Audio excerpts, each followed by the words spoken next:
নমস্কার।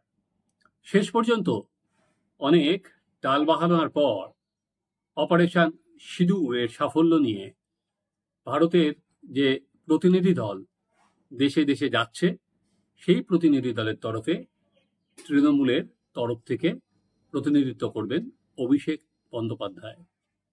সংসদীয় মন্ত্রী কিরণ রিজিজু তৃণমূল নেত্রী মমতা বন্দ্যোপাধ্যায়ের সঙ্গে কথা বলেন এবং মমতা বন্দ্যোপাধ্যায় অভিষেক বন্দ্যোপাধ্যায়ের নাম প্রস্তাব করেন। এর আগে প্রতিনিধি দলের সদস্য হিসাবে সরাসরি কেন্দ্রের তরফ থেকে ইউসুফ পাঠানের নাম মনোনীত করা হয়েছিল, যেটা বাধা দেয় তৃণমূল। এবং তৃণমূল নেত্রী বলেন যে তারা সরকারের পাশে আছেন, কিন্তু কোনো অবস্থাতেই এই নাম তাদের সঙ্গে কথা না বলে দেওয়া যাবে না, তাই জন্য নামটা তারা প্রত্যাহার করে দিয়েছিলেন। এরপর সংসদীয় মন্ত্রী এবং মমতা বন্দ্যোপাধ্যায়ের কথা হয় এবং অভিষেক বন্দ্যোপাধ্যায় যাচ্ছেন। এবার এই অভিষেক বন্দ্যোপাধ্যায় যাওয়া স্বাভাবিকভাবে, দেখুন, যে কোনো এটা সংসদীয় প্রতিনিধি দল হলেও পশ্চিমবঙ্গের রাজনীতিতে তার একটা কিন্তু অভিঘাত আছে। আমরা আজকে পশ্চিমবঙ্গের রাজনীতিতে এটার কি অভিঘাত আসতে পারে অন্যান্য রাজনৈতিক দলের কাছে, এবং সেটা শুধুমাত্র জাতীয় রাজনীতিতেও, সেটা আমরা আজকে সেটাই বিশ্লেষণ করার চেষ্টা করি। তো অভিষেক বন্দ্যোপাধ্যায় প্রথমত তৃণমূল দলের মধ্যে আমরা যদি দেখি, বেশ কিছুদিন তিনি নিজের যে সংসদীয় কেন্দ্র ডায়মন্ড হারবারের মধ্যেই নিজেকে ব্যস্ত রেখেছিলেন। অন্যান্য জায়গায় কিন্তু তিনি বা তার দল তাকে কাজে লাগায়নি। এবং অভিষেক বন্দ্যোপাধ্যায়ের ঘনিষ্ঠ হিসাবে যে টিম আমরা দেখেছিলাম মিডিয়াতে বা অন্য জায়গাতে যেত, তাদেরও ছাঁটাই করে দেওয়া হয়েছিল বা তাদের সরিয়ে দেওয়া হয়েছিল। সেখানে যারা অনেক বেশি সিনিয়র লিডার, তারা দলের মধ্যে গুরুত্ব পাচ্ছিলেন।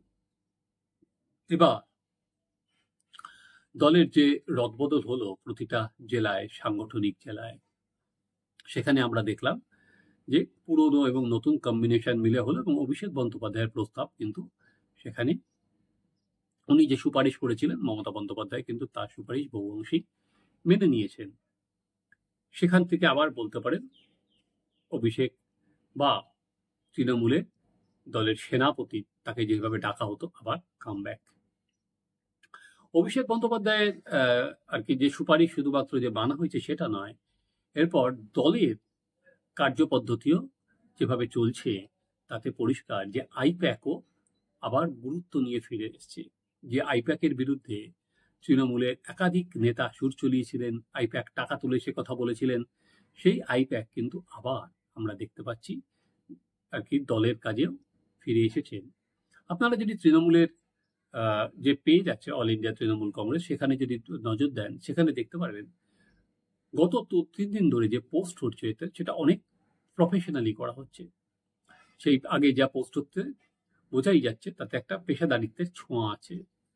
এছাড়া তৃণমূল কংগ্রেসে যারা যারা বিভিন্ন মিডিয়ায় যায়, তাদের কাছেও বলে দেওয়া হয়েছে যে তাদের আর কি কেউ কোনো জায়গা থেকে তাদের মেল করে জানিয়ে দেওয়া হবে। কারণ আমরা আগে জানতাম কোনো জায়গায় কেউ রিপ্রেজেন্ট করলে সেখানে কি বলতে হবে, কোন লাইনে বলতে হবে, তাদের কাছে কিন্তু সেটা এন্টায়ার ন্যারেটিভটা চলে আসতো। তারা সেটা বিভিন্ন চ্যানেলে গিয়ে এটা তাদের দলের যে ন্যারেটিভ সেটা তারা তুলে ধরতেন।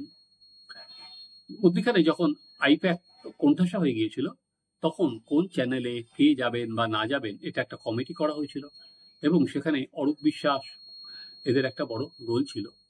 ফলে আবার আইপ্যাক এটা তুলে নেওয়ায় আজকে অরূপ বিশ্বাসটা নিশ্চয়ই এখানে আর মাথা ঘামানোর সুযোগ কম। এখন দেখার যে প্রধান মুখপাত্র হিসেবে কুণাল ঘোষে কিভাবে বা মেয়াদ কতদিন বা একইভাবে কি কুণাল ঘোষ থাকতে পারবেন। কারণ বিভিন্ন ইস্যুতে আমরা দেখেছিলাম কুণালের সঙ্গে অভিষেকের কিন্তু যে মতের অমিল, সেটা কিন্তু আর দলের চৌহদ্দির মধ্যে আটকে থাকেনি, এটা দলের বাইরে বেরিয়ে এসেছে। আমি এই কথাগুলো একটা কারণেই বললাম যে অভিষেক বন্দ্যোপাধ্যায় আবার যে ব্যাক করেছেন এবং সেটা মমতা বন্দ্যোপাধ্যায় যে তাকে আরো ভোটের সময় কাজে লাগাতে চান, সেটা পরিষ্কার যে এবার অভিষেক বন্দ্যোপাধ্যায়ের নাম কিন্তু মমতা বন্দ্যোপাধ্যায় প্রস্তাব করলেন। যে মমতা বন্দ্যোপাধ্যায় বেশ কিছুদিন আগে সংসদে দলের কাজ কিভাবে চলবে সেটা একটা করতে কমিটি গঠন করে দিয়েছিলেন, আর কি অভিষেক নয়, সে কমিটি মিলে সবাই মিলে সিদ্ধান্ত নেবে এবং তার অনুমতি লাগবে, সেখানে এবার কিন্তু তিনি সরাসরি অভিষেক বন্দ্যোপাধ্যায়ের উপরেই ভরসা করেছেন। সেটা 1 নম্বর। ফলে তৃণমূল কংগ্রেসের মধ্যে কিন্তু যারা নিজেদের অভিষেকের প্রতি যাদের লয়্যালটি প্রমাণিত হয়নি বা অভিষেকের সঙ্গে যাদের দূরত্ব বেড়েছে, তাদের কিন্তু বলতে পারেন ঘাম আসা শুরু হলো বা ঘাম ঝরা শুরু হলো। এটা হচ্ছে তৃণমূলের, যে বুঝতে পারবেন আর কি তৃণমূলের রাজনীতির অন্দরের খবর এটাই। অভিষেককে নিয়ে এসে মমতা বুঝিয়ে দিলেন। এবার আসুন বিজেপি।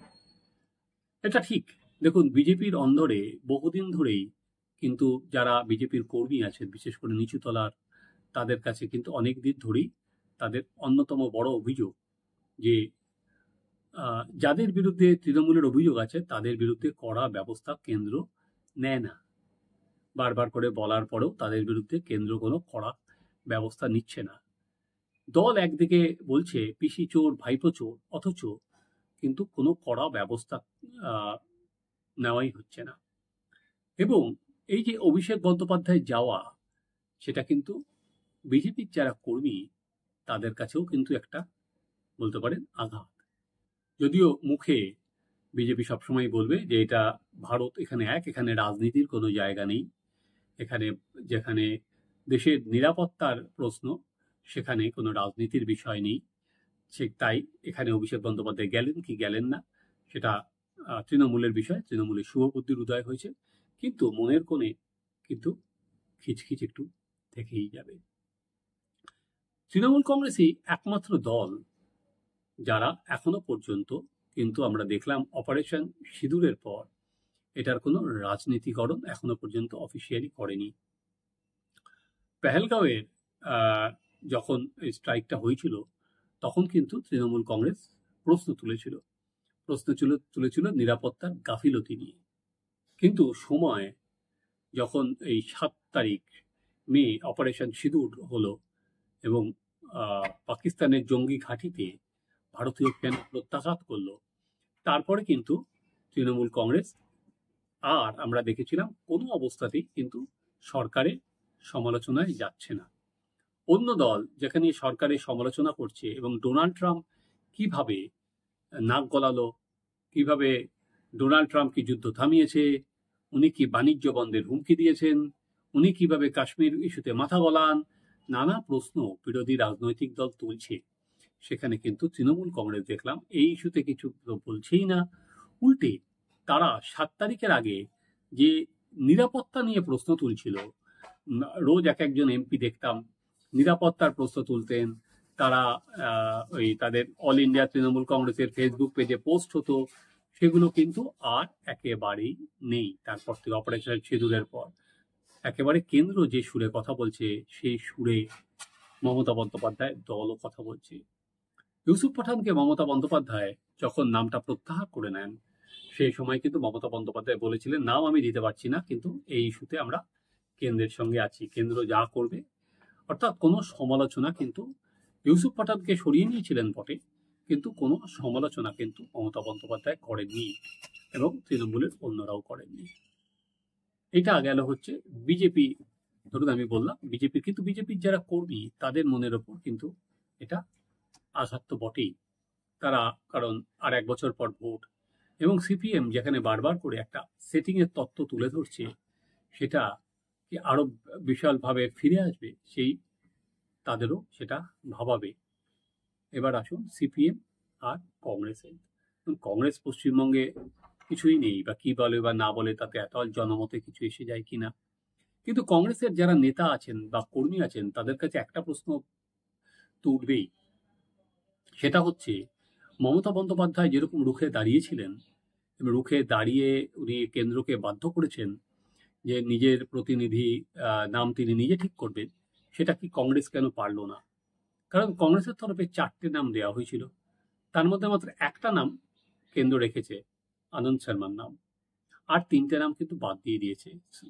তাদের বিরুদ্ধে কেন্দ্র নিজের মতো নাম ঠিক করেছে, কিন্তু সেখানে কংগ্রেস কিন্তু কারোর নাম প্রত্যাহার করেনি। কংগ্রেস বলেছে হ্যাঁ আমাদের অসন্তোষ জানিয়েছে, যে কংগ্রেস বলেছে বিজেপি এই নিয়ে রাজনীতি করছে।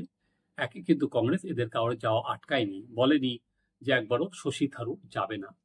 তো এখানে একটা ন্যারেটিভ আসবে, যেটা পরবর্তীকালে তৃণমূলের পক্ষ থেকে, যে একটা শক্তিশালী নেতৃত্বের সঙ্গে অন্য যখন নেতৃত্বের কি ফারাক মমতা বন্দ্যোপাধ্যায় সেটা বুঝিয়ে দিলেন। কারণ শিবসেনা তারাও উদ্ধব ফ্যাক্টর, কেন প্রিয়াঙ্কা চতুর্বেদীকে পাঠানো হচ্ছে, তাদের সঙ্গে কথা বলা হয়নি, এটা তাদের মধ্যে অসন্তোষ আছে। কিন্তু উদ্ধব ঠাকরে রাজ্য রাজনীতির দিকে তাকিয়ে কিন্তু উনি বলতে পারেননি যে প্রিয়াঙ্কা চতুর্বেদীকে আমরা পাঠাবো না কোনো অবস্থাতেই।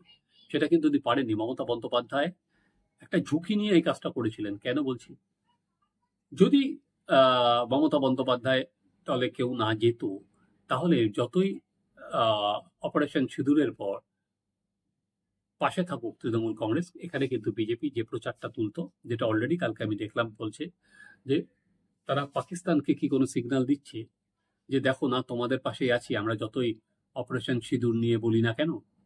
এটা কিন্তু বিজেপি সেখানে প্রচারে হাওয়া তোলার চেষ্টা করতো। এটা কিন্তু মমতা বন্দ্যোপাধ্যায় অনেক বেশি ঝুঁকি নিয়েছিলেন। একইভাবে বিজেপির কেন্দ্রীয় নেতৃত্ব বা কেন্দ্র কিন্তু এই ইস্যুতে আর বড় কোনো কি চাইছে না যে ডিফারেন্সটা বড় হোক, কারণ তারা অন্য দেশের কাছে যেতে চাইছে যে ভারত যে একজোট সেটা কিন্তু তারা তুলে ধরতে চাইছে। একটা সময় ইন্দিরা গান্ধী তৎকালীন যার বিরোধী দলনেতা অটল বিহারী বাজপেয়ীকে পাঠিয়েছিলেন, একইভাবে নরেন্দ্র মোদীও কিন্তু বিরোধী দলকে পাঠাচ্ছেন নানা দেশে এবং তাদের নেতৃত্বে। তো সেখানে নরেন্দ্র মোদী সারা পৃথিবীর কাছে যেটা প্রমাণ করছেন যে এই ইস্যুতে তোমরা যদি আমাদের উপর আক্রমণ করো আমরা একজোট। সেখানে এই একটি দল না গেলে সেখানে প্রশ্ন উঠতে পারে, আগামী দিনে এটা নিয়ে রাজনৈতিক চাপানুতর শুরু হতে পারে। সেটা কোনো অবস্থাতেই বিজেপির সেন্ট্রাল লিডাররা চাইছেন না। তারা মমতা বন্দ্যোপাধ্যায় যেটা বলছেন সেটা শেষ পর্যন্ত তারা মেনে নিলেন। কিন্তু আরেকটা প্রশ্ন সেটা থাকবে হচ্ছে আমাদের সাংবাদিক হিসাবে, যে দেখলাম অল ইন্ডিয়া তৃণমূল কংগ্রেস যেটা বলেছে যে সন্ত্রাসবাদের বিরুদ্ধে তাদের লড়াই আরো শক্তপোক্ত হলো অভিষেক বন্দ্যোপাধ্যায়ের নেতৃত্ব দেওয়ায়। খুব ভালো, সন্ত্রাসবাদের বিরুদ্ধে ভারত এক থাকবে।